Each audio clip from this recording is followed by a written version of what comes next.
Sige. Wala na naman tayong pera. Di mo ba naalala? Nag-rap tayo kagabi tungkol sa pera. Sabi ko sa'yo, di ba kagabi?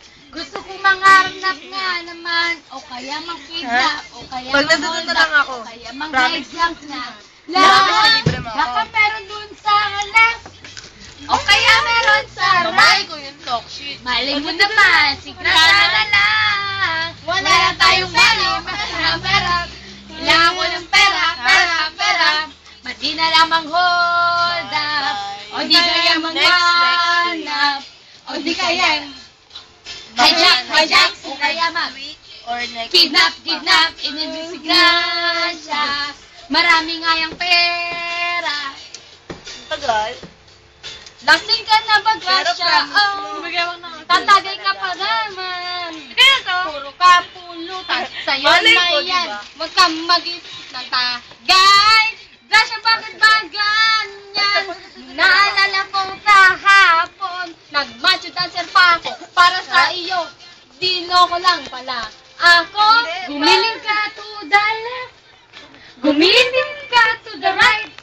Hindi mo ba alam na nailab yan sa'yo? Pero wala siyang pera.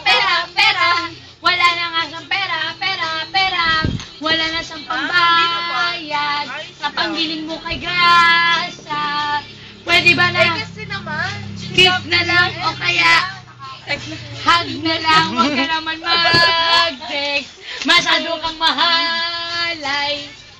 Oo nga, mahalay ang mga sex. Pero may narinig ako tungkol kay Grasya. Ang tutok ng kanyang tutok.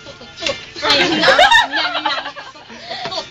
Hindi ko alam ang sasabihin ko. Dahil baby, oh.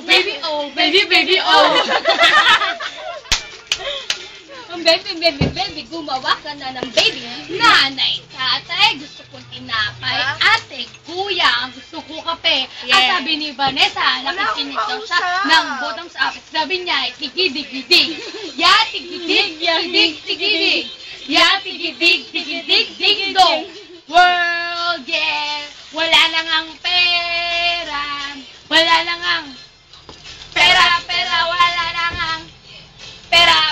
Nagliligpit si Grasya. Gusto mo nang matulog. Sabog ka na ba, Grasya?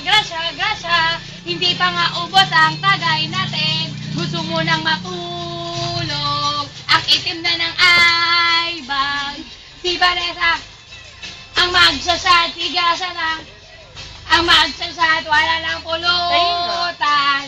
Irobos ni Eliza. Ano isa? Ha? Ano sa'yo? Ready ako. Ano isa? Sa. Pengin. Eliza. Inubos ang pulutan. Kinuha ang boybama. Huwag mong ano yan, isang ano lang me. Thank you so much.